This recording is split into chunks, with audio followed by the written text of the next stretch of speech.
예, 오늘부터요. 오늘부터는 이제 지난 학기에 이어서요. 일곱 경륜과 관련해서 이제 두 번째 시간을 가지려고 합니다. 그래서 이번 학기에는요. 일곱 침례와 일곱 부활에 대해서 자세히 공부하려고 합니다. 그 창세기 보시면 이제 사람은 여섯 번째 날에 창조가 되었습니다. 그래서 6은 사람의 수입니다. 그죠? 6은 사람의 수입니다. 7은 하나님의 수입니다. 우리 인간은 10진법을 쓰지만 하나님은 7진법을 쓰십니다. 그죠? 성경은 온통 7으로 되어 있어요. 특히 이제 우리가 요한계시록 읽어보시면 7이라는 수가 얼마나 많이 나오는지 몰라요. 그죠? 7 교회, 7 금 등잔대, 7 별, 7 봉인, 7 등불, 7 영, 7 뿔, 7 눈, 7 영 등등 너무 많습니다. 그러니까 온통 7으로 넘쳐나잖아요. 사실 7, 그러니까 7이라고 하는 일주일 시스템은 하나님 만드신 겁니다.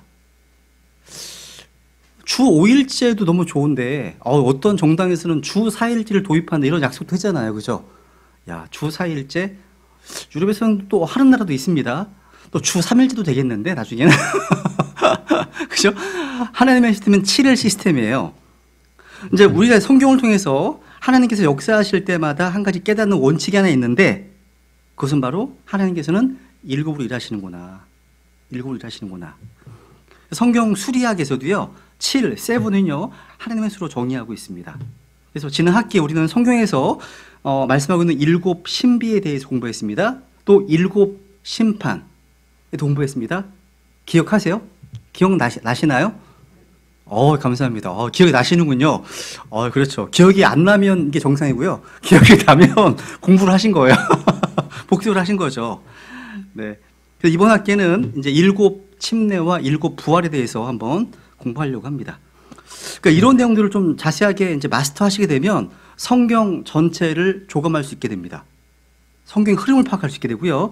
또 조직신학적으로 우리 신약 교회가 믿고 있는 중요한 교리들, 성경의 핵심을 이해하게 되기 때문에 우리 성경 신자들이 완전히 소화해야 할 너무나 중요한 주제입니다. 그래서 지난 학기 이어서 잘 정리하시면 좋겠습니다. 오늘은 이제 첫 번째 시간으로요. 7 침례에 대한 주제부터 한번 다루도록 하겠습니다. 이제 우선 우리나라에서 이제 출간된 성경들에 보시면 이 베티즘, 침례라는 단어 대신에 이제 세례라는 단어로 번역을 했죠. 그죠? 이게 커다란 문제입니다. 그러니까 헬라어로 뭐 밥티조, 밥티스마, 밥티스테스 등 여러 가지 있습니다. 이 단어들 다 헬라어 밥토에서 나왔는데 모두가 다 한결같이 물을 뿌리는 세례가 아니라 물 속에 담그는 침례임을 분명히 보여줍니다. 그러니까 어원의 의미 자체가 너무나 분명하기 때문에 우리나라에서는 어떻게 이게 세례로 번역되어서 지금 세례를 주고 있는 걸까요? 그 이유는 한마디로 성경 문제에 있습니다. 성경 문제에 있어요. 많은 사람들이요, 이 침례와 세례는 큰 문제가 아니다라고 주장하지만 이건 정말 참으로 중요한 문제입니다. 중요한 문제예요. 천주교 영향 때문에요, 기존의 한글 성경에서는 하나님께서 주신 이 침례의 참된 의미가 가려져 버렸습니다. 심지어 성경 단어 자체가 삭제되어서 진리를 볼 수 없게 되었다는 거죠. 그죠? 근데 교회사에 보시면 수많은 성도들이요, 이 침례의 교리를 지키기 위해서 피 흘려 순교했습니다. 여러분, 요한복음 14장과 15장에 보시면 우리 주님의 명령을 지키고 행하는 것이 곧 뭐라고요? 주님을 사랑하는 겁니다. 여러분, 주님을 사랑하는 것은요, 성경적 기독교의 본질이고 핵심입니다. 주님을 사랑하는 데서 벗어나게 되면 그 자리에 다른 무언가가 들어와요. 다른 어떤 사람이 들어오고요, 다른 어떤 물질이 들어올 수 있습니다. 주님께서 에베소 교회에 말씀하시잖아요. 너가 처음 사랑을 버렸다. 내가 너를 책망할 것이 하나 있다. 처음 사랑을 버렸다. 처음 사랑을 버리게 되면 어떤 일이 벌어지냐면 버가목교를 가시잖아요. 처음 사랑 한 가지 버렸잖아요. 근데 이게 시간이 흐르면 내가 너를 책망할 몇 가지가 있다 말씀하시네요. 그러니까 한 가지가 몇 가지로 증가되죠. 그러니까 주님의 사랑을 떠나게 되면 여기서 다른 더 많은 문제가 파생되는 거예요. 여기서 뭐 니골라당 행위도 등장하는 거고, 그러니까 이게 가장 중요한 핵심이라는 거죠. 주님을 사랑하는 것이 내 안에 뭔가 없다. 그게 끝난 겁니다. 등잔대가 옴붙이는 거 말씀하시죠. 되게 위험한 거죠. 어쨌거나 우리가 주님을 사랑한다면 주님의 명령을 지키고 행한다고 말씀하고 있습니다. 그래서 우리가 성경대로 믿고 실행하기 원하는 사람들이라면 이 성경의 근거에서 바르게 침례를 이해하는 것이 필요하다는 거죠. 여러분, 전 세계적으로 물을 뿌리는 세례로 번역한 나라는요, 세 나라밖에 없습니다. 차이나, 중국, 저펜, 일본, 그리고 우리 한국뿐입니다. 이게 참 희한하죠, 그죠? 그러니까 우리말 성경에서 이런 침례가 세례로 바뀐 데는 여러 가지 이유가 있겠지만 가장 큰 이유는요, 중국의 경우와 마찬가지입니다. 그러니까 한국에도 천주교가 기독교보다 먼저 진출한 것일 수 있습니다. 그렇다면 이제 성경에서 말씀하고 있는 이 침례의 모습이 어떠했는지 뭐 기본적인 내용이지만 우선 확인하고 넘어가겠습니다. 우선 침례를 주려면 몸을 완전히 잠글 만큼의 많은 물이 필요합니다. 근데 세례를 주는 데는 많은 물이 필요하지 않아요. 한번 요한복음 3장 23절을 볼까요, 한번?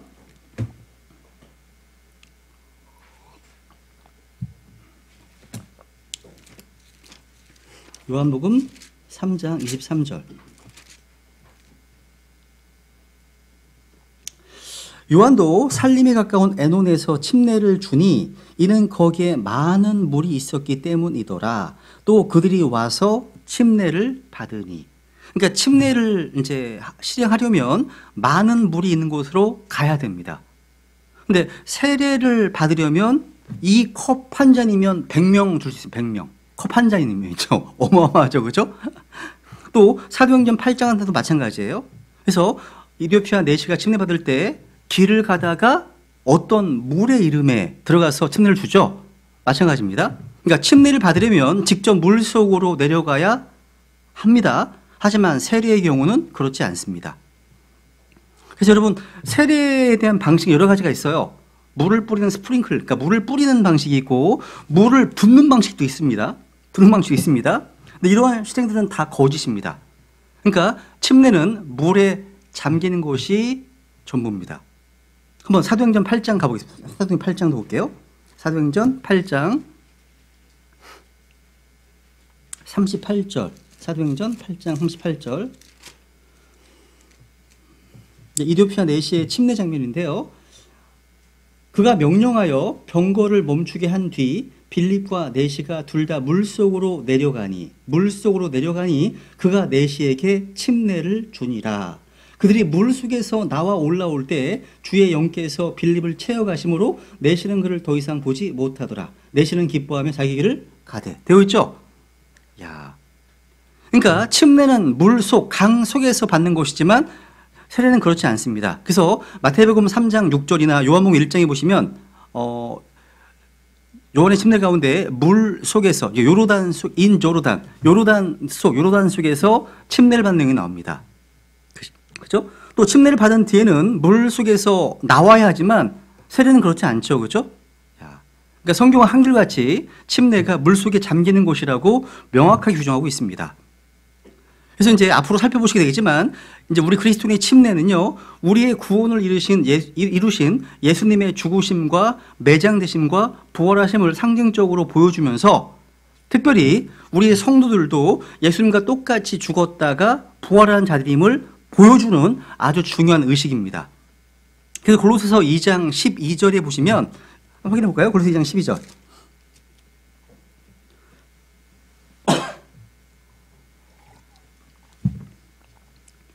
골로새서 2장 12절에 보시면 너희가 침례 안에서 그분과 함께 묻혔고 그분을 죽은 자들로부터 살리신 하나님의 활동에 대한 믿음을 통해 침례 안에서 또한 그분과 함께 일어났느니라. 이게 침례거든요. 근데 세례로는 그리스도와 함께 죽어서 묻혔다가 다시 일어나는 것, 즉 죽음과 매장과 부활이 전혀 드러나지 않습니다. 그러니까 세례를 통해서는요, 그리스도의 죽으심과 매장되심과 부활이 시청각적으로 또 상징적으로 전혀 드러나지 않는다는 거죠. 그죠? 물을 뿌리는 게 뭐예요, 이게? 물 뿌리면 죽습니까? 물에 담궈야 죽지. 그죠, 최소한. 그러니까 이런 간단하면서도 중요한 성경적 교리의 실행이요, 혼란 가운데 빠져든 것은요, 하나님의 말씀을 변개시키기 때문입니다. 가장 중요한 문제예요. 그러니까 하나님의 순수한 말씀 대신에 인간들의 전통을 따르기 때문이라는 거죠. 그러니까 잘못된 성경과 거기서부터 잘못된 교리 때문에 오늘날 대부분의 교회에서는 침례가 아닌 세례가 바른 실행인 줄로 알고 오해하고 있습니다. 심지어 침례나 세례를요, 구원의 조건으로, 구원의 수단으로 가르치고 있습니다. 이거 아주 커다란 비극이 아닐 수 없습니다. 그럼 이제 그 아래 보시면, 그럼 오늘날 성경에서 침례와 관련해서 오해하는 구절들도 좀 살펴보겠습니다. 먼저 요한복음 3장 5절 6절입니다. 이 내용은 이제 교회의 교리에 대해 공부할 때 침례라는 파트를 한번 다룬 적이 있었죠, 그죠? 근데 이제 침례에 대해서 7번에 걸쳐서 이제 말씀드릴 겁니다. 이제 요한복음 3장 5절 6절. 3장 5절 6절. 한번 같이 읽어볼까요? 시작. 예수님께서 대답하시되 진실로 진실로 내가 네게 이르노니 사람이 물에서 나고 성령에게서 나지 아니하면 하나님의 왕국에 들어갈 수 없느니라. 육에서 난 것은 육이요 성령에게서 난 것은 영이니 되어 있죠. 여기 이제 사람이 물에서 나고 그 다음에 성령에게서 나지 아니하면 밑줄 중요합니다. 그러면서 이제 육에서 난 것은 육이고 성령에서 난 것은 영이다 이렇게 정의해 주셨죠. 그러니까 지금 주님께서는 여기서 사람이요, 그러니까 5절과 6절을 병렬 구조로 배열하시고 접속사 and를 통해서, 그러니까 of water and of spirit, 그러니까 and, 그러니까 물에서 나는 것을 육에서 나는 것으로 성령에서 나는 것을 영이라고 정의해 주셨습니다. 이렇게요. 되게 쉬운 거예요. 그러니까 사람의 물에서 나오란 말씀은 육체적 탄생을 말하죠. 그래서 이거는 어머니 뱃속에서, 즉 양수에서 나온 출생을 일합니다. 그러니까 첫 번째 출생을요. 근데 오늘날 많은 사람들이 여기서 물에서 난다는 말을 침례라고 세례라고 주장한다는 겁니다. 또 복음주의자들은 여기 나오는 물에서 난다는 말을, 이 물을 말씀이라고 주장하는 경우가 있는데 이거 문맥을 완전히 무시한 겁니다. 그러니까 물은 성경 여러 구절에서요 육체적 출생과 연관되어 쓰이고 있어요. 몇 줄 확인해 볼게요. 우선 창세기 1장 가보겠습니다. 창세기 1장 20절.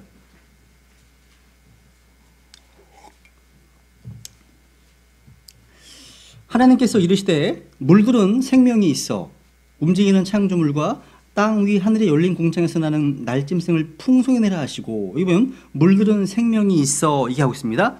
그러니까 라이프, 생명이라는 단어가 성경에서 처음 나오는 곳이 여기입니다. 5번째 날입니다. 여기 물들은 생명이 있어, 물들에서 생명이 나온다는 사실은 모든 자연과학자들조차 알고 인정한 사실이죠. 그러니까 물이 있는 곳에 생명이 출현합니다. 물이 있는 곳에. 아무리 땅이 좋아도요 물이 없는 사막, 광야를 떠올려 보세요. 거기 생명이 나오지 않습니다. 모든 육체적 생명은 물에서 나옵니다. 그래서 첫 번째 출생은 언제나 물과 연관되어 있다는 겁니다. 물은 육체적 생명을 내도록 주님께서 명령하신 겁니다. 솔로몬의 아가도 볼까요? 솔로몬의 아가를 보세요. 4장. 솔로몬의 아가 4장 12절. 솔로몬의 아가 4장 12절 보면 지금 이제 예수 그리스도의 신부를 예표하고 있는 이제 술람미 여인을 지금 가리키면서 내 누이, 내 정혼자는 둘러싸인 동산이요 닫힌 옹달샘이요 봉한 샘이로구나 라고 되어 있습니다. 주께서는 자신의 신부인 교회를 가리켜서 내 누이라고, 내 정혼자라고 말씀하시네요. 그러면서 둘러싸여 있다, 그러니까 둘러싸인 동산, 그 다음에 닫힌 옹달샘, 또 봉한 샘, 이런 단어 자체가요 뭘 우리한테 보여줘요? 뭔가 은밀하게 지키고 보호받는 대상이고 뭔가 외부로부터 거룩하게 분리된 상태임을 보여줍니다. 나의 신부, 나의 누이로서 이 신부는요, 그러니까 오직 예수님만의 것이지 모두에게 열려있는 모두의 소유가 아닙니다. 그걸 얘기를 하잖아요. 닫힌 옹달샘. 야, 그러니까 이 옹달샘은 아무나 열어볼 수 있는 것이 아니란 거예요. 그죠? 봉한 샘. 아무나 열 수 있는 것이 아니죠. 그죠? 누군가 한 개인의 것이란 겁니다. 근데 봉했다는 말 자체가요. 신약 성경에서 구원받은 모든 성도들은 성령님으로 봉인되었습니다. 봉인되어 있잖아요. 그죠? 그러니까 우리가 봉인되어 있다는 말은 뭡니까? 우리가 닫힌 옹달샘이고 봉한 샘이라는 뜻입니다. 그죠? 그러니까 봉인되었다는 것은요. 남의 손을 통해서 더럽혀지거나 훼손될 수 없습니다. 한마디로 우리는요. 세상에 더럽혀서는 안 돼요. 오직 주님께만 나를 열어드려야 되는 겁니다. 주님께만. 그죠? 그래서 아내를 얻은 사람은요. 자기만의 동산 하나 가지고 있는 겁니다. 동산.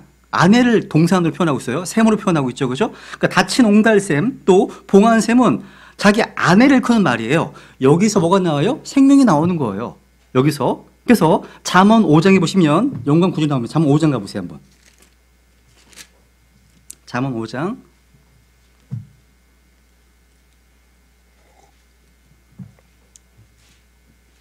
17절 18절. 오늘날 이런 말씀들이 정말 이 세상에서는 정반대로 흘러가고 있잖아요. 그죠? 야. 잠언 5장 17절 18절에 보시면 여기 15절부터 보시면 이제 네 물 조장고에서 물을 마시며 내 우물에서 흐르는 물을 마시라. 내 샘들이 널리 퍼지며 거리들에서 물 많은 강들이 되게 하되 자손들의 번성을 일합니다. 그죠? 16절 17절 그것들이 오직 내 것이 되게 하며 너와 함께하는 낯선 자들의 것이 되지 못하게 하라. 네 샘이 복되게 하며 누굽니까? 이 샘이 누굽니까? 또 네가 젊을 때 취한 아내와 더불어 기뻐하라. 말씀하고 있네요.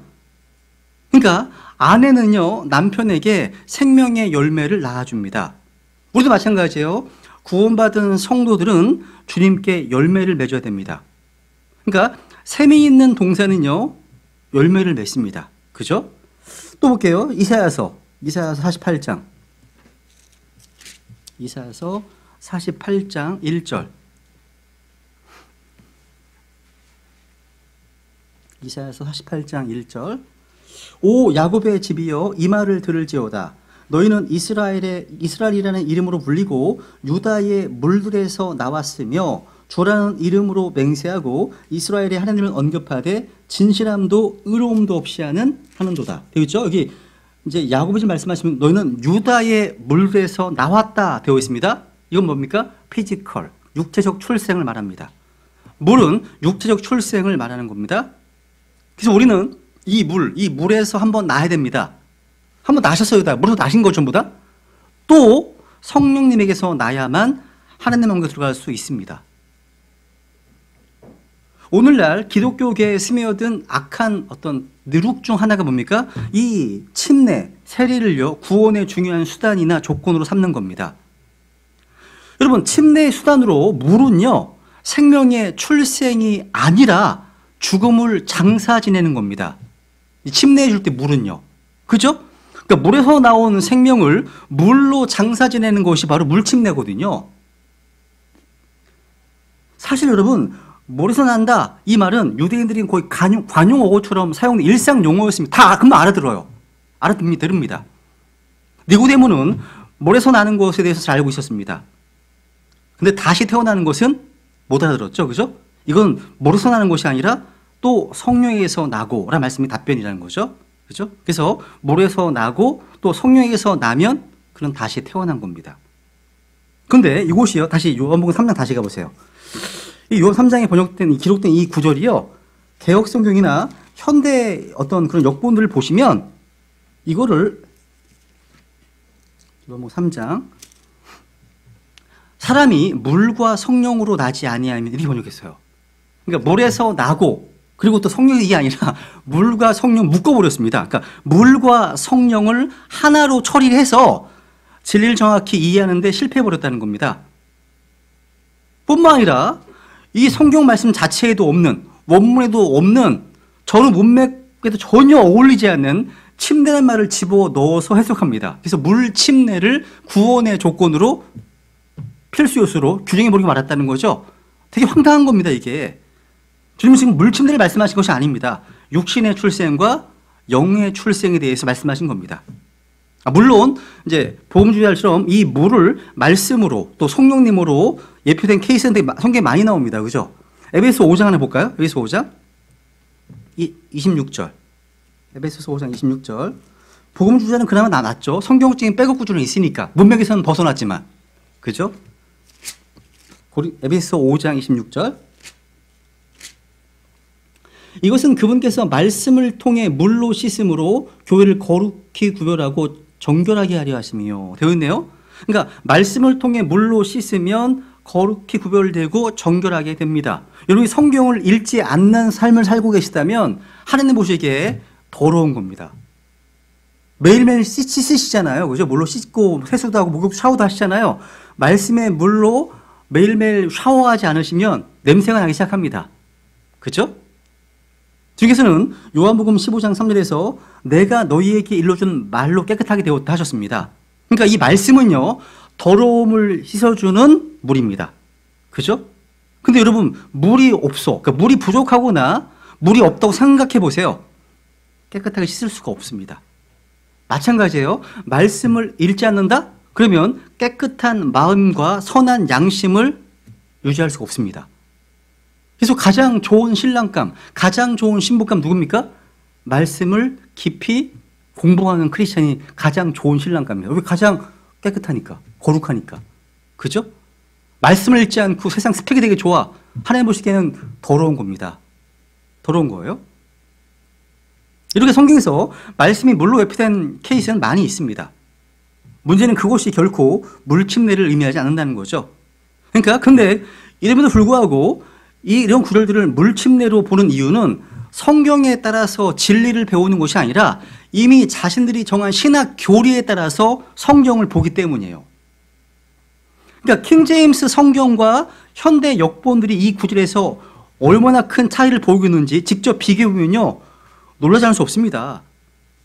오늘날의 성경을 보시면 이 물을, 말씀이 이 물이라는 사실을 파괴하고 노골적으로 세례라고 주장하고 있어요. 요 구절만 제가 읽어드려볼게요, 한번. 오늘 나온 성경을 읽어볼게요. 그리스도께서는, 지금 이 에베소서 26절 말씀입니다. 공동 번역입니다. 그리스도께서는 물로 씻는 예식과 말씀으로 교회를 거룩하게. 현대어 성경, 그리스도께서는 세례와 하나님의 말씀으로 교회를 씻어. 너무 다르죠, 그죠? 야, 다른 겁니다. 여러분, 신약 성경에서 주님의 명령으로 신약 교회가 준수해야 된 두 가지 의식이 있다면 그게 뭐였습니까? 바로 침례와 주의 만찬입니다. 이 두 가지는 주님 오시는 그날까지 쉼 없이 주님을 기억하고 증언하는 의식으로 행해져야 됩니다. 근데 이 두 가지 의식은요, 구원을 제공해 주거나 그 능력이 있거나 나의 삶을 거룩하게 하는 능력이 있는 것은 아니죠. 그죠? 다만 내 마음 가운데 있는 믿음을 외적으로 간증하는 거예요. 보여주는 겁니다. 근데 마귀는 침례를 구원의 조건으로 또는 구원의 능력으로 가르치는데 주저하지 않고 있습니다. 또 거기에 동조한 사람들이 성경을 변개하면서 만든 교리가 바로 그 유명한 침례에 의한 중생이라는 교리입니다. 침례에 의한 중생, 거짓 교리죠. 그죠? 베드로전서 3장 21절 보겠습니다. 성경만 보세요. 베드로전서 3장 21절. 베드로전서 3장 21절.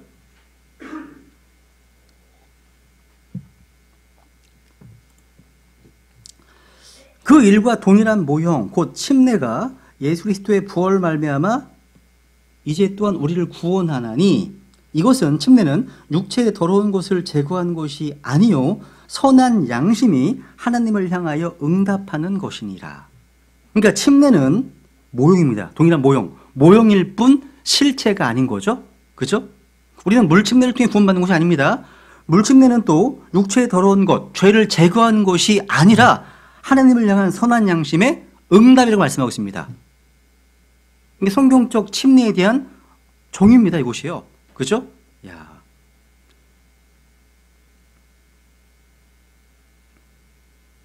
베드로는요, 이 침례가 구원의 모형이고 죄를 제거하지 못하고 하나님을 향한 선한 양심의 응답이라는 사실을 이 한 구절 속에서 세 번에 걸쳐서 반복적으로 강조하고 있습니다. 그죠? 그러니까 침례는 결국 구원의 선이 아니구나 확증해 준 겁니다.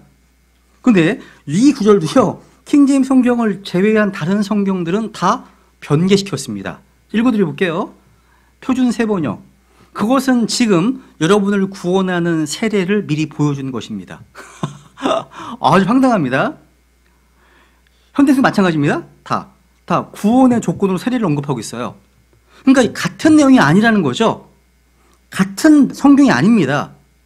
누가 봐도 이것은 같은 저자의 목소리가 아닌 겁니다. 달라요. 그죠? 그러니까 킹제임스 성경을 제외한 모든 성경은 한 목소리를 내고 있습니다. 근데 오직 킹제임스 성경만 다른 목소리를 내고 있습니다. 왜? 이 킹제임스 성경은 하늘로부터 내려온 음성이기 때문에. 다른 성경들은 낯선 자들의 음성이기 때문에 그런 거예요. 사도행전 8장 보세요 한번. 8장 이디오피아 내시를 한번 기억해 보세요. 내시는 빌립을 통해서 복음을 들었습니다. 그죠? 복음을 들었습니다. 이디오피아 내시는 침례를 받기 원했습니다. 이거는 구원받은 성도라면 하나님을 향한 자연스러운 양심의 응답입니다. 그죠? 여러분 구원받고 나서 성경을 읽고 싶어지거나 집회에 참석해서 예배를 드리고 싶어 하거나 찬양을 하고 싶어 하거나 누군가 교제하고 싶어 하거나 기도하고 싶어 하는 마음 이런 것과 동일한 마음이 침례받는 마음입니다. 동일한 거예요. 그러니까 침례는 하나님을 향한 선한 양심의 응답이잖아요. 그러니까 구원받기 전에 뭔가 달라지잖아요. 마음 자체가요. 그죠? 사도행전 8장에 보시면 침례를 누가 받습니까? 침례를 잠깐 정리해보면 침례는요, 이디오피아 내시는요, 복음을 듣고 온 마음으로 주 예수 그리스도를 믿은 다음에 침례를 받고자 했습니다. 사도행전 8장 36절. 8장 36절. 이제 복음을 듣고 나서 36절. 그들이 계속해서 길을 가다가 어떤 물의 이름에 내시가 이르되 보라 여기 물이 있으니 무엇이 내가 침례받는 것을 방해하리요 하매 되어 있네요. 야. 그러더니 빌립이 이르되 만일 그대가 마음을 다하여 믿으면 받을 수 있느니라 하니 되어 있죠? 그러니까 빌립은요 침례를 받는 조건이 뭡니까? 마음을 다하여 믿으면입니다. 이외에 어떤 조건도 없습니다. 교회에서 뭔가 교리문답을 끝낸 후에도 아니고 성경공부를 한 후에도 아닙니다. 아닙니다.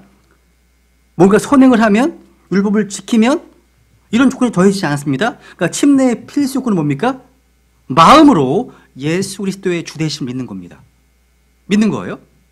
이 말씀은요. 이렇게 신앙 고백을 할 수 없는 유아 세례를 거부한 거죠. 유아들 어린 아기들이 마음으로 예수 그리스도를 믿는 것이 무엇인지 모르기 때문이죠. 모르기 때문입니다.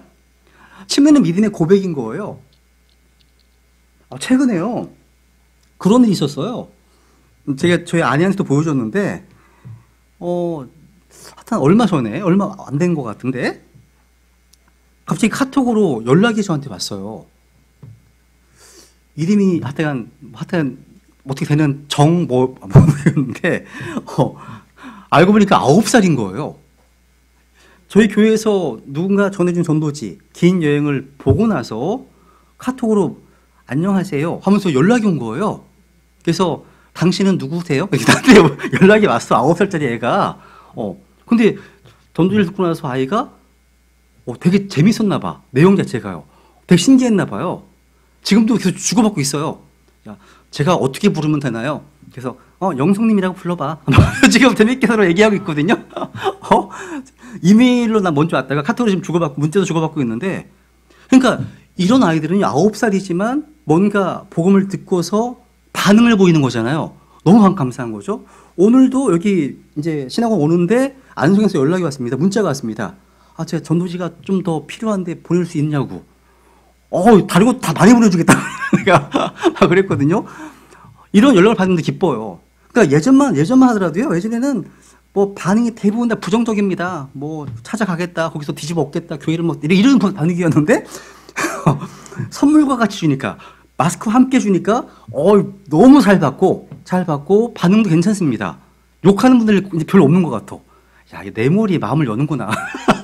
내 머리는 아니죠. 선물이죠. 그죠? 마음을 여는구나. 좋은 아이디어였던 것 같아요.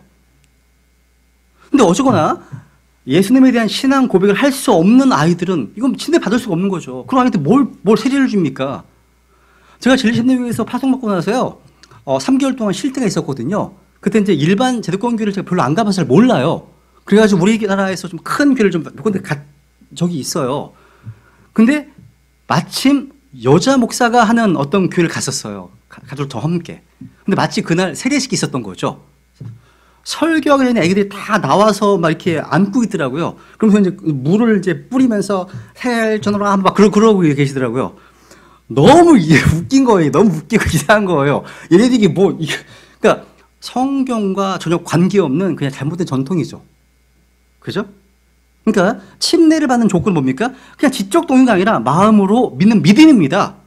이게 어떤 믿음 믿을 수 있습니까? 그죠? 그러니까 침례는요, 침례를 받아야 구원받는 게 아니라 믿음으로 구원받은 자들이 침례를 받는 거죠. 이런 점에서 믿음의 고백이 없는 유아 세례를 성경에서 주지 않는 겁니다. 비성경적이기 때문에. 여러분 교회사에 보시면요, 그 재침례 교도가 있어요. 이분들은 로마 천주교의 유아 세례를 비성경적이라고 규정했습니다. 그리고 그 사람들이 다시 구원을 받아서 신앙 고백을 한 후에 침례를 다시 주었다고 해서 재침례 교도라고 붙여진 겁니다. 재침례 교도. 만약 이전에 예수 그리스도를 마음으로 믿고 구원받은 적이 없으면서 어떤 교회 프로그램에 따라서 침례를 받았다면 다시 받으셔야 돼요. 받으셔야 됩니다. 또 어떤 분 그렇습니다. 세례를요, 침례와 같은 것인 줄로 알고 받았기 때문에 안 받아도 되지 않을까 그래요. 침례 받을 때 이건 저는 세례로 의식하고 받았대요. 무효라고. 다시 받아야 된다고. 야. 그러니까 이런 얘기들은 하나님 앞에서 아무런 소용이 없는 겁니다. 성경 기록대로 다시 받아야 됩니다. 그러면 침례는 언제 받아야 됩니까? 언제? 이디오피아 내시는 구원을 받은 즉시 받았습니다. 그러니까 침례를 받는 것은요, 특별한 시간이 있는 것이 아니에요. 구원받고 바로 침례에 순종하면 그 자리에서 받는 겁니다. 바로입니다. 이것이 신약 성경의 모든 케이스가 그렇습니다.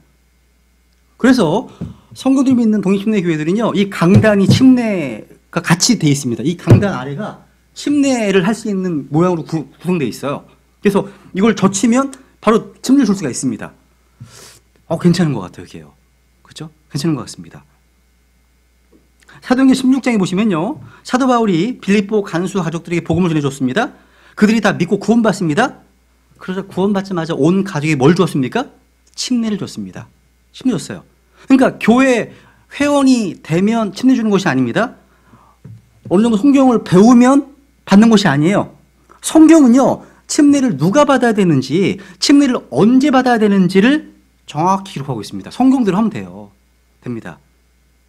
아까 침례를 받는 자격 조건이 뭐라고요? 자격 조건이 마음을 다하여 복음을 믿으면 됩니다. 믿으면 되는 거예요. 그러니까 복음을 들은 이디오피아 내시는 자기의 믿음을 고백했죠. 믿으면 되는 겁니다. 정말 중요한 거예요. 믿으면 요즘 들어서 어떤 이제 유명한 탑스타가 이제 복음 집회를 했습니다. 최근에 어떤 교회에서. 근데 저는 그분의 어떤 집회가요, 자기의 간증 형식으로 한 시간을 했으면 저는 되게 좋았다고 생각합니다. 간증이었으면. 그런데 자기의 경험을 복음과 연관시켜서 자꾸 믿어져야 한다, 믿어져야 거듭나는 것이다, 이렇게 표현하는 바람에 참 좀 위험한 요소가 있어요. 성경에서 성경대로 표현한다면 믿으면 구원받는 것이 믿어져야 거듭나는 게 아니에요. 사실 정확히 얘기하면 믿으면 믿어져요. 근데 자꾸 믿어져야라는 말을 하니까 굉장히 혼란스러워서 전화를 많이 주셨어요. 어떻게 보면 이게 이제 구원파에서는 깨달음식 구원이 있잖아요. 복음을 전하고 나서 믿음, 그러니까 자기의 의지적인 결단과 선택을 막 촉구를 해야 되잖아요. 선택하라고, 믿으라고 얘기해야 되잖아요. 근데 다 전하고 나서 깨달았어! 막 이런 소리 하거든요. 아니, 믿으면 깨닫습니다. 믿으면 깨닫는 거예요. 그러니까 포커스를 믿음에 둬야 돼. 그러니까 예수님을 믿기로 믿겠냐고. 이게 표현을 해야지. 자꾸 믿어진다 얘기하면 자칫 잘못하면 칼빈주의로 오해받을 수 있습니다. 그러니까 내 의지와 상관없이 하나님께서 믿어지게 하는 어떤 경험을 기다리다가 자기가 의지적 결정을 못할 수가 있어요. 성경에서요, 믿어진다고 표현된 내용은 딱 한 번 나와요. 구원한 성도들에게 주신 말씀에 나와요. 우리에 대한 너희의 증거가 믿어졌기 때문에. 이때 한 번 나오거든요. 근데 모두가 다 구원에 대한 복음을 전할 때는 믿으라고 되어 있지, 믿어져야 돼요. 이렇게 되어 있지 않습니다. 그러니까 성경 표현을 잘 하셔야 돼요. 그러니까 성경에요. 나는 아브라함이 있기 전부터 내가 있느니라. 이거하고 아브라함이 있기 전부터 내가 있었느니라. 한 글자 차이거든요. 성경을 변개시킨 겁니다. 그건요. 믿으라. 그러니까 마음을 다하여 믿으면 구원받습니다. 그죠? 그러니까 복음을 들은 이디오피아 내시는 자기의 믿음을 고백했죠. 저는 다만 그분이 뭐 그런 의미로 쓰지 않았겠지 싶은 마음이 있습니다. 근데 간증으로는 좀 훌륭한 것 같아요. 간증으로는. 그런데 복음 전파의 어떤 방식에 있어서는 이게 되게 오해를 불러일으킬 수 있다는 거. 그러니까 성경 기록대로 말씀을 선포했으면 얼마나 더 좋았을까라는 아쉬움이 있습니다.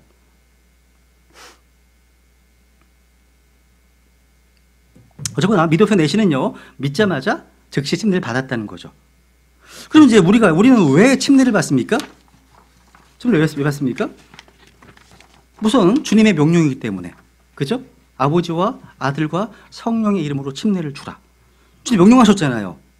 주님께서는 제자들에게 복음을 전하고 침례를 주도록 명령하셨습니다. 그러니까 침례는요, 구원받고 나서 주님을 섬기는 데 있어서 첫 번째로 요구되는 순종입니다. 순종입니다. 그러니까 구원받은 성도라면 누구든지 침례에 순종해야 됩니다. 또한 침례를 통해서요, 자신이 구원받은 자임을 간증할 수 있습니다. 사도행전 18장 8절을 보세요. 한번. 사도행전 18장 뒤넘겨 보세요. 18장 8절.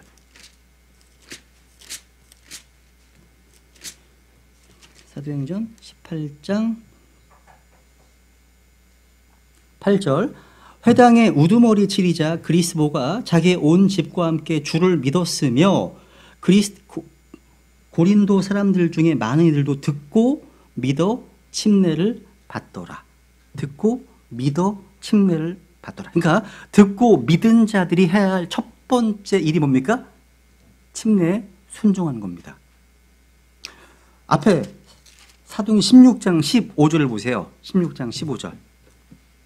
16장 15절 보시면 이제 루디아 이제 그녀의 가족에 대한 얘기인데요. 그녀와 그녀의 집안 사람이 침례를 받고 우리에게 간청해 이르되, 말씀하고 침례를 받았습니다. 그러니까 두아드라시아에서 옷간 장사를 하던 루디아와 그녀의 가족은요, 복음을 듣고 믿는 순간 곧바로 침례를 받았습니다. 고린도에서도 마찬가지예요. 그죠? 마찬가지죠. 듣고 믿어 침례를 받았다. 그러니까 이들은요, 자신들의 믿음을 침례를 통해서 공개적으로 드러내었던 거예요. 그죠? 이들 중 누구도 믿은 지 몇 개월이 지난 후에 침례를 받겠다 하지 않았습니다.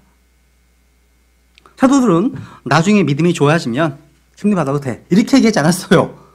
성경적 침례의 실행을 보면 다 구원받은 즉시에 침례를 받았다는 사실. 그러니까 침례는요, 몇 년 동안 교회를 꾸준하게 다닌 후에 받는 것이 아닙니다. 침례는 예수님을 자신의 주님으로, 자신의 어떤 구원자로 믿고 고백하는 성도들이 즉시 받는 겁니다. 이게 성경적인 겁니다. 즉시 받는 거예요. 근데 어떤 사람들은요, 어떤 분들은 침례가 단지 상징이다, 의식이다, 받아도 그만, 안 받아도 그만, 이런 생각하시는 분들이 의외로 도로 있으시더라고요. 또 과거에 세례를 받은 적이 있는데 동침례교에 와서 다시 침례를 받는 것을 좀 어색해하는 분들도 좀 많이 계신 것 같아요. 있습니다. 그러니까 침례에 대해서 그냥 아무렇지도 않게 생각하는 분들이 의외로 많습니다. 어릴 때 교회에서 받은 세례로 침례를 대신해버리기 때문이에요. 근데 이것은 성경적 실행이 아닙니다. 성경적 순종이 아닙니다. 진짜 베프티스트가 되려면 다시 받아야 돼요. 받아야 됩니다. 이건 아주 자의적이고 자기 편리한 대로 사는 겁니다. 침례는요, 구원받은 이후에 주님을 섬기는 그 일과 영적 성장을 위해서 필수적입니다. 필수적이에요. 그렇지 않다면 주님께서 침례를 주라고 명령하지 않으셨을 겁니다. 그러니까 우리 크리스찬들은요, 주님을 따르는 삶을 배우는 것에 앞서 첫 번째로 요구되는 명령에 반드시 순종해야 됩니다. 주님께서 원하시는 게 뭡니까? 우리의 순종이에요. 순종. 믿음의 순종을 원하십니다. 여러분, 주님께서는요, 이 첫 번째 명령에 순종하지 않는 사람은요, 그 다음 명령에도 순종하지 않을 겁니다. 이 첫 번째 스텝입니다. 스텝. 침례라는 것이요. 혹시 안 받은 분이 계시면 김규 목사님께 부탁하셔서 목욕탕이라도 가셔가지고 침례를 받으시기 바랍니다. 목욕탕 가셔서라도요. 네. 서론이 무척 길었는데요. 성경에는요, 이렇게 침례와 관련해서 우리 구원받은 성도들이 받는 침례 이외에도 여러 가지 침례가 소개되어 있습니다. 이것이 이제 7 침례로 정의가 되어 있습니다. 그래서 정리를 해볼 텐데요. 이제 먼저 말씀드리면, 이제 출애굽한 이후에 홍해를 건널 때 사건을 성경은 그걸 모세의 침례라고 이렇게 표현하고 있습니다. 또 유대인의 왕을 이스라엘에게 소개하는 요한의 침례가 또 나오고요. 또 예수님의 십자가의 죽으심을 침례라고 또 표현하기도 했습니다. 또 유대인의 왕을 죽인 이스라엘 백성들에게 회개의 침례를 주었고요. 또 이방인들에게 복음이 선포되면서 이방인들도 침례를 받게 되었고요. 또 복음을 통해서 예수 그리스도와 한 몸이 되는 성령님의 일어나는 영적 침례도 있고요. 그리고 맨 마지막에 구원받지 못한 모든 사람들이 받아야 될 불침례도 성경은 말하고 있습니다. 불침례. 이렇게 성경에 언급하고 있는 여러 각각의 7가지 침례에 대해서 이제 살펴볼 겁니다. 오늘은 이제 첫 번째 침례로서 모세의 침례를 우선 보겠습니다. 모세 침례. 우선 모세 침례까지 하고요. 시시죠 뭐. 그죠? 첫 번째 시간을 조금 길게 하고 두 번째 시간을 좀 짧게 하겠습니다. 그럼 모세 침례 우리 찾겠습니다. 고린도전서 10장 보겠습니다. 모세의 침례. 우리가 베프티스라면 이 침례에 대한 성경의 어떤 말씀들을 잘 이해하고 계셔야 돼요. 중요합니다. 고린도전서 10장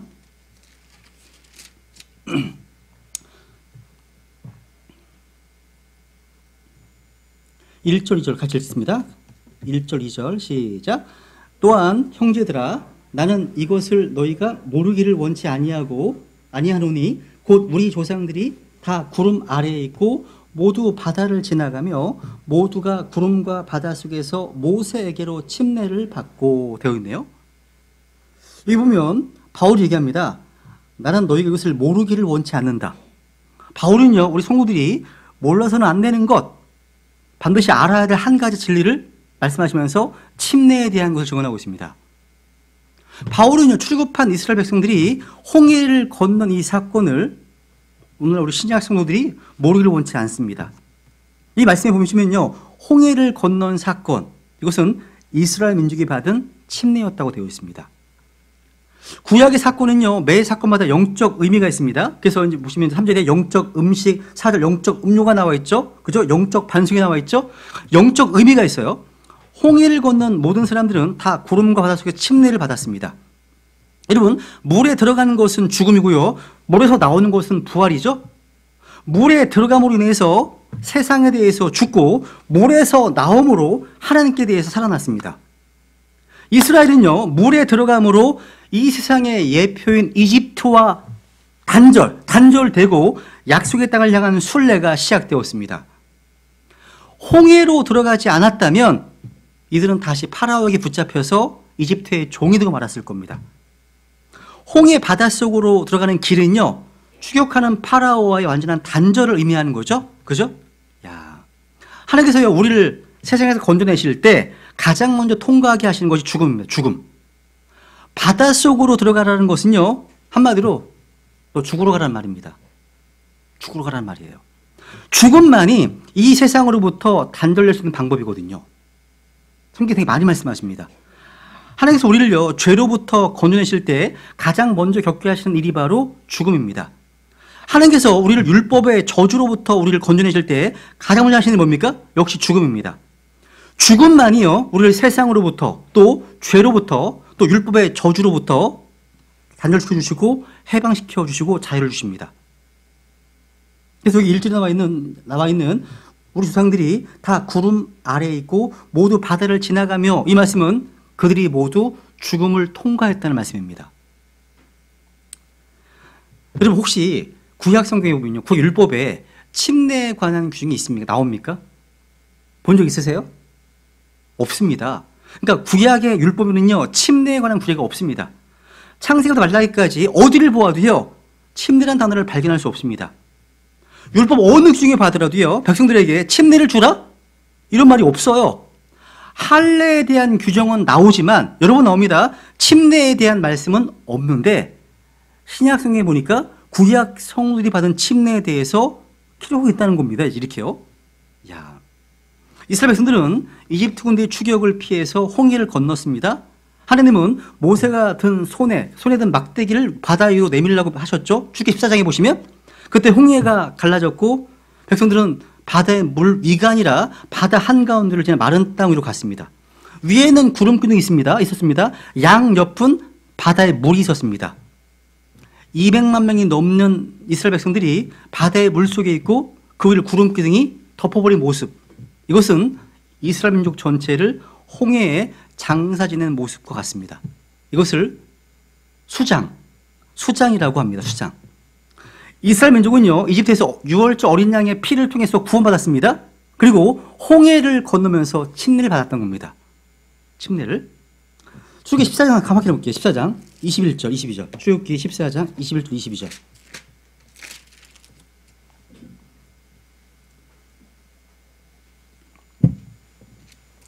출애굽기 14장 21절, 22절. 모세가 바다 위로 자기 손을 내밀매 주께서 강한 동풍으로 밤새도록 바다를 뒤로 물러가게 하시고, 여러분 영화 10개 같은 영화 보시면요, 모세가 한번 땅 치니까 빡 열리잖아요. 거짓말입니다. 그거 아니에요. 그럼 속지 마세요. 이집트 왕자 영화보다 마찬가지. 다 거짓입니다. 하루 종일 동풍으로 바다를 물러가게 하신 거예요. 오래 걸렸으면 시간이요. 한 번에 한 게 아닙니다. 하시고 바다를 마른 땅이 되게 하시며 물들을 나누시니 이스라엘 자손이 바다 한가운데로 들어가 마른 땅 위로 갔고 물들은 그들의 오른쪽과 왼쪽에서 그들을 위해 벽이 되었더라 말씀하시네요. 이 말씀은 영적으로 교리적으로 중요한 교훈을 우리에게 주고 있습니다. 이스라엘 백성들은 유월 어린 양의 피를 통해서 죽음에서 구원받았습니다. 이제 그들은 침례를 받아야 돼. 침례를요. 하나님은 홍해에서 죽음의 침례를 받도록 하신 겁니다. 그러니까 하나님은 이스라엘 백성들에게요, 침례를 받음으로 인해서 그들의 죽음의 형벌에서 구원받을 뿐만 아니라 그들 역시 죽음에 처해졌음을 가르쳐 주신 겁니다. 우리는 죄에서 구원받을 뿐만 아니라 죄에 대해서 그리스도와 함께 죽었음을 알아야 되죠. 그죠? 사도 바울은요, 침례의 영적 의미를 분명하게 선포했습니다. 로마서 6장 3절을 말씀하고 있죠. 그죠? 읽고 넘어갈게요. 로마서 6장 3절 4절. 로마서 6장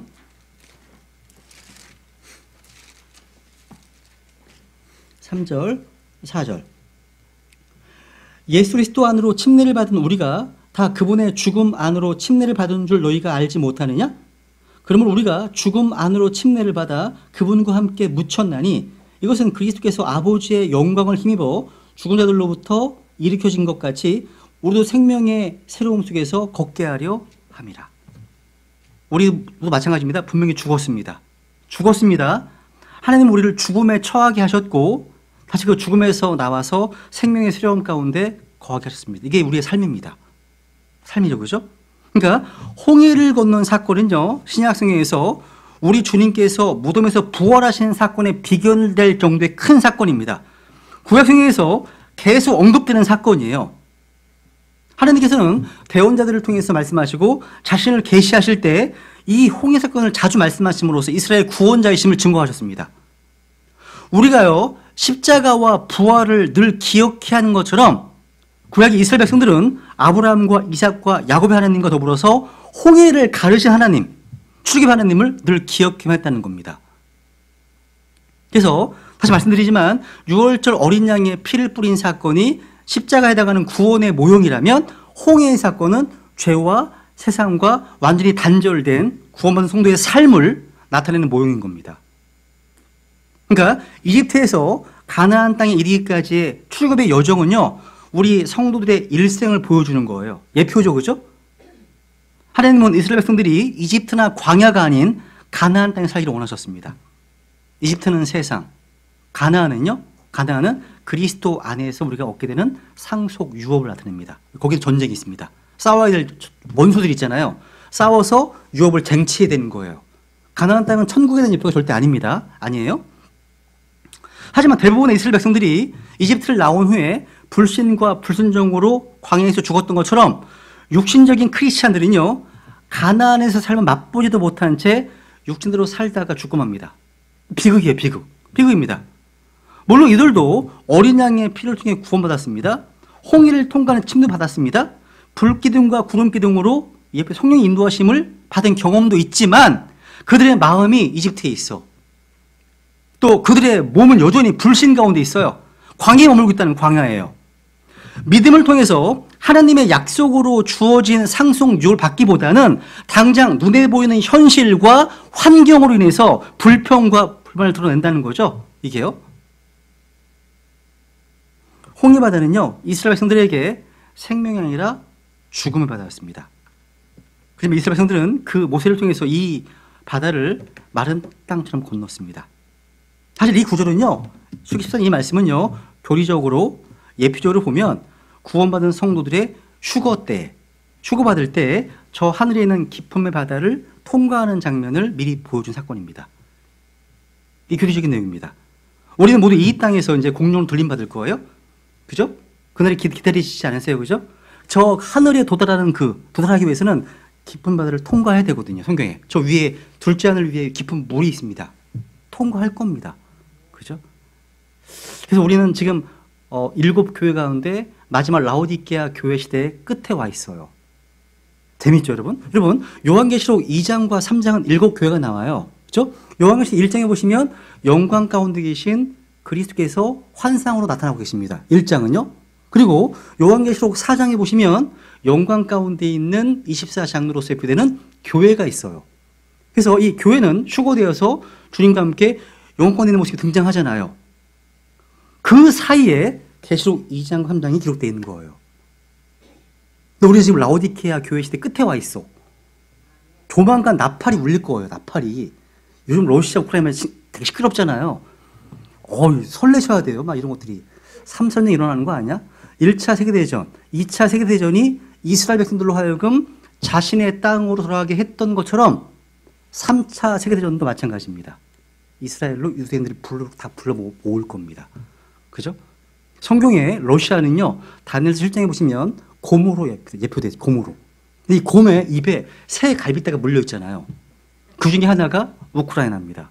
그래서 우리 믿음 선배 가운데 로카 목사님이요, 다니엘서 강의하실 때 그 새 갈빗대 중에 하나가 우크라이나였다라고 1990년대에 강의를 하셨습니다. 근데 다니엘서 주석서는 이게 빠져있다, 안 나와 있더라고요. 이게 우크라이나 대에 나와 있어요. 남은 두 개는 뭐냐? 아마 예수님의 영토였던 나라들 이렇게 표현하시더라고요. 그러니까 이게 성경의 예언과 더불어서 이게요, 앞으로 어떻게 일지 모르겠어요. 그런데 3차 세계대전이 오는 어떤 계기가 되지 않을까? 뭐 이런 생각을 하게 됩니다. 일단 그런 이야기 하면 안 되니까요. 여기서 이걸 얘기하면 안 되겠죠? 그죠? 예. 어쨌든 우리도 이제 위에 깊은 바다를 통과하게 될 거예요. 그죠? 이스라엘 백성들이 홍해를 건너므로써 이제 이집트와는 완전한 단절을 맛보았던 것처럼 우리 또 십자가를 통과할 때 세상과의 단절을 이제 경험하게 됩니다. 여러분, 6월절과 이 그 피를 뿌린 이스라엘 백성들은요, 죽음에서 구원받았지만 여전히 이집트에 있었습니다. 마음이요. 마음이. 그 이집트로부터 구원받아야 돼요. 또 파라오의 권능에서 구원받아야 됩니다. 그러니까 홍해를 건너는 일은요, 이집트로부터의 구원, 또 파라오로부터의 구원을 가리키는 겁니다. 이것을 이제 바울은 그러니까 침례라고 이야기하고 있는 거예요. 침례라고요. 그리고 이제 여기서 모세가 준 침례는요, 온 민족이 공동체로 행해진 겁니다. 그러니까 한 사람씩 개별적으로 침례받은 것이 아니라 온 백성이 민족적으로 홍해바다 침례를 받았습니다. 그죠? 이 침례를 통해서 이스라엘은 세상을 대표하는 이집트와 마귀를 대표하는 파라오의 권세로부터 완전히 죽게 되었습니다. 더 이상 이스라엘은 이집트의 영향력이 있지 않게 되었고 그들과 분리되고 단절되었다는 거죠. 이후로 유대인들은 이런 침례를 받을 일이 전혀 없었습니다. 여호수아를 통해서요, 요단강을 건넌 것도 유사하긴 하지만 민족적으로 이런 일은 재현될 수 없는 겁니다.